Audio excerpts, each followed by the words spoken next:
Have you ever caught yourself thinking, why does my body feel so different these days? Maybe you're not bouncing back like you used to, or little aches and pains are showing up in places you didn't even know could ache? You're not alone. Aging brings changes. We all know that. But here's something most people don't talk about enough. Some of the things we do every day are actually making it worse. Without realizing it, we can fall into small habits or routines that quietly wear down our bodies and rob us of the energy, strength, and independence we deserve. And the truth is, after 65, our bodies become a little less forgiving. What we could get away with in our 40s or even our early 60s might now be causing us more harm than good. But the good news? Once you know what to look out for, you can make a few smart, simple changes that will help you feel stronger, sharper, and more in control of your health than you've felt in years. So today we're going to talk about 4 of the worst things you can do to your body after 65. Things that might seem harmless or even helpful on the surface but could actually be draining your health and shortening your independence. You might be doing one or more of these right now without even realizing it. But once we walk through them, you'll see how small changes can make a massive difference. Let's start with something that sounds innocent: sitting too much. Now I know what you're thinking. I've worked hard all my life. Don't I deserve to relax a little? Of course you do. There's nothing wrong with putting your feet up and enjoying some well-earned rest.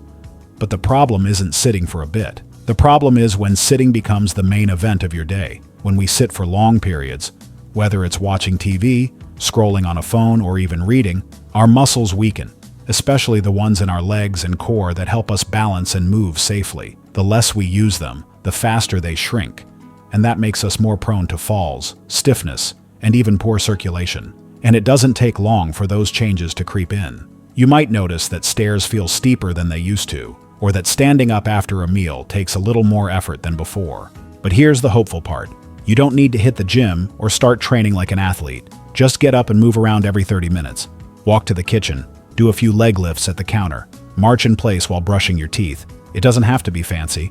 It just has to be consistent. A body in motion tends to stay in motion, and those little movements add up fast. Now let's talk about something most people don't realize is holding them back: not drinking enough water. You'd be surprised how many people over 65 walk around every day just a little bit dehydrated. And the effects? They're sneaky. You might feel tired, dizzy, forgetful, or even constipated, and chalk it up to age. But often, your body is simply craving more water. As we get older, our sense of thirst naturally fades. That means we're not always aware when we need fluids. But water is vital. It keeps your joints cushioned, your brain sharp, your digestion smooth, and your muscles working the way they should. If you're not drinking enough, you might also be more prone to urinary tract infections, kidney problems, and even more frequent hospital visits. So, what can you do? Start by carrying a water bottle with you throughout the day. Keep it nearby when you're reading, watching TV, or out for a walk. You don't need to chug it all at once. Just sip steadily, like you would a nice cup of tea. And if plain water isn't your thing, herbal teas, diluted fruit-infused water, or even broth-based soups can help too. The goal is to keep your body well-oiled from the inside out. You know, there's something empowering about taking charge of these little things. It reminds us that aging doesn't mean giving up. It means getting smarter about how we care for ourselves. Because when you do, your body listens. You'll feel more energetic, more stable on your feet, and more present in your life. That's what we're after here. Not perfection, just progress that keeps you thriving.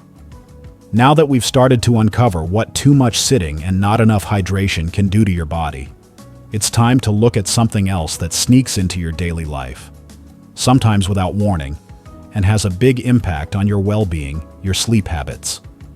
Or more specifically, not getting enough quality sleep. Now, I don't just mean the number of hours you're in bed. I'm talking about the kind of deep, restorative sleep that helps your body repair, recharge, and reset. Have you ever laid in bed for 8 hours only to wake up feeling like you didn't sleep at all? That kind of restless, shallow sleep is more common than you think, especially after 65. But here's the thing. Poor sleep doesn't just make you tired. It affects your memory, your immune system, your blood sugar levels, even your mood. Over time, chronic lack of sleep can raise your risk of everything from heart disease to depression to early cognitive decline. And a lot of people think bad sleep is just something that comes with age. But that's not entirely true. Yes, our sleep patterns shift as we get older. but that doesn't mean we're doomed to toss and turn forever. The key is making a few simple changes that send your body the signal that it's time to truly rest. Start by looking at your evenings.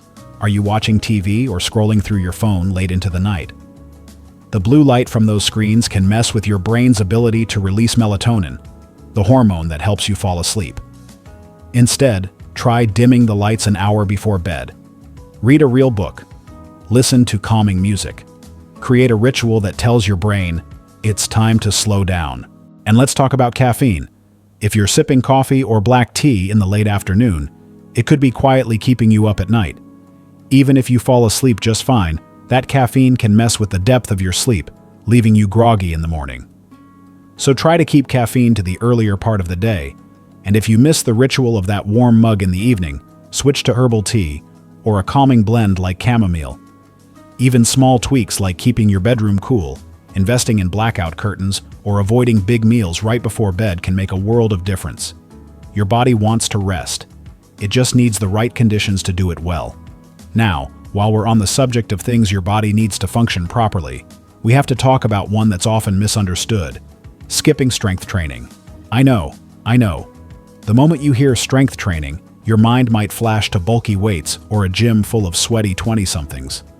But I'm not talking about that. I'm talking about keeping your muscles active and engaged in a way that supports your day-to-day life. Here's why it matters. After 65, we naturally start to lose muscle mass. It's called sarcopenia, and it can happen faster than you'd think.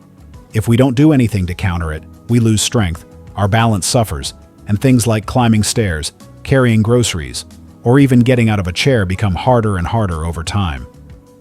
But when you add just a little bit of resistance to your routine, simple bodyweight moves, light dumbbells, resistance bands, you're telling your muscles to stay alive and active.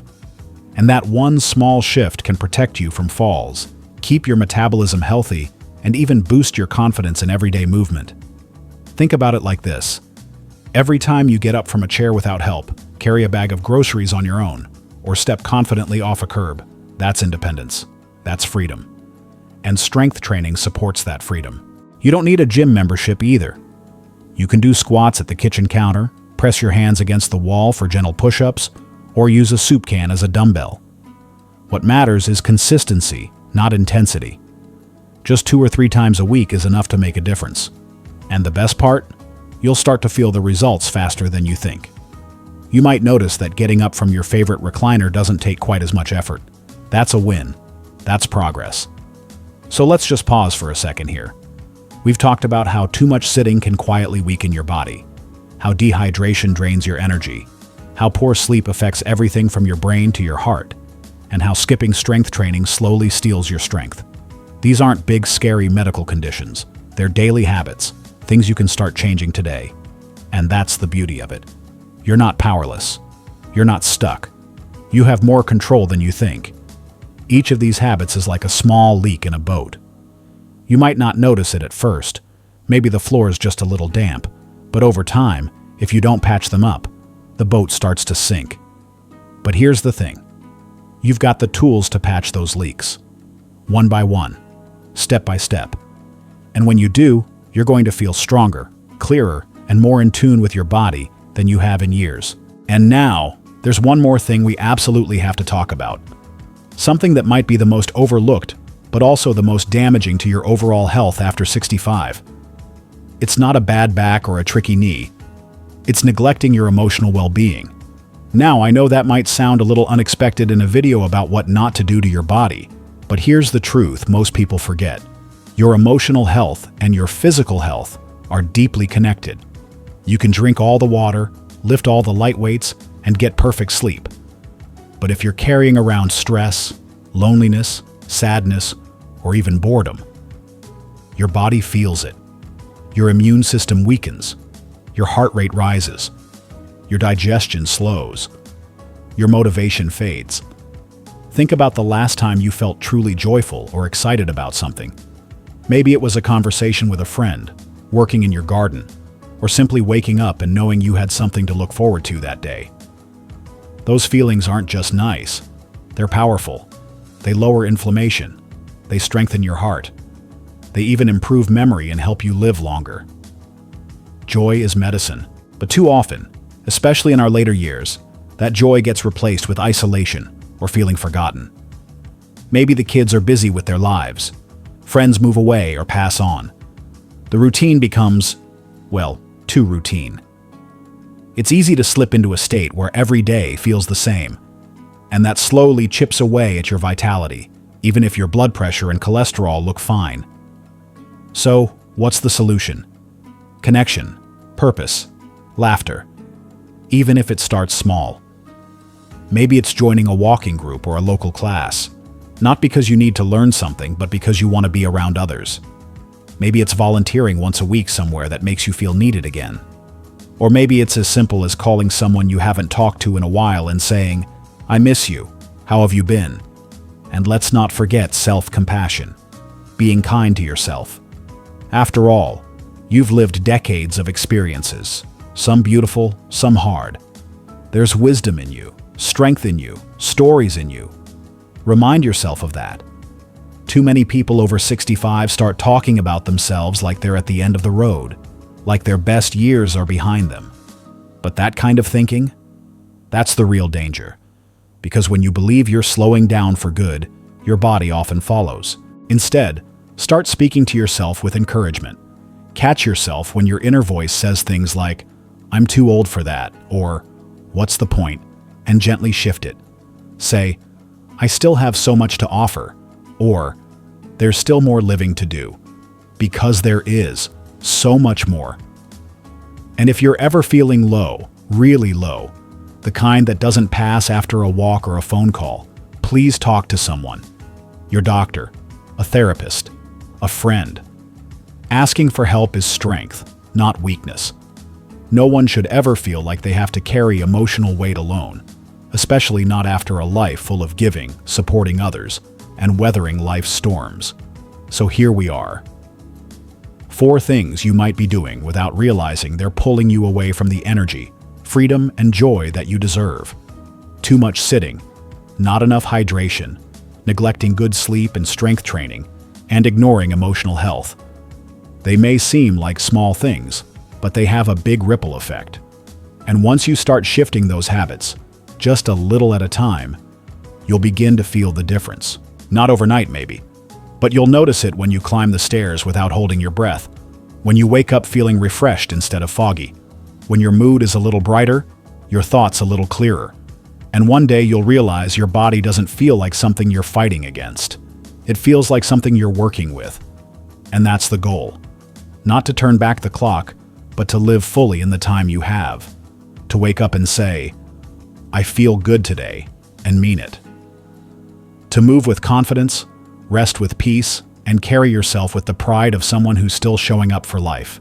If any of this resonated with you, I'd love to hear your thoughts. What's one habit you're working on changing? Or maybe something you've already done that's made you feel better? Drop a comment below. I read every single one, and this community is here to lift each other up. And if this video helped you or reminded you that your health is still in your hands, go ahead and hit that like button. And if you're not already subscribed, now's a great time to do that. We've got more videos coming your way with tips, motivation, and simple ways to live your best life at any age. Here's to you, to your strength, your wisdom, your laughter lines, your stories, and your still burning spark. Don't let anyone tell you you're past your prime. You're just getting started.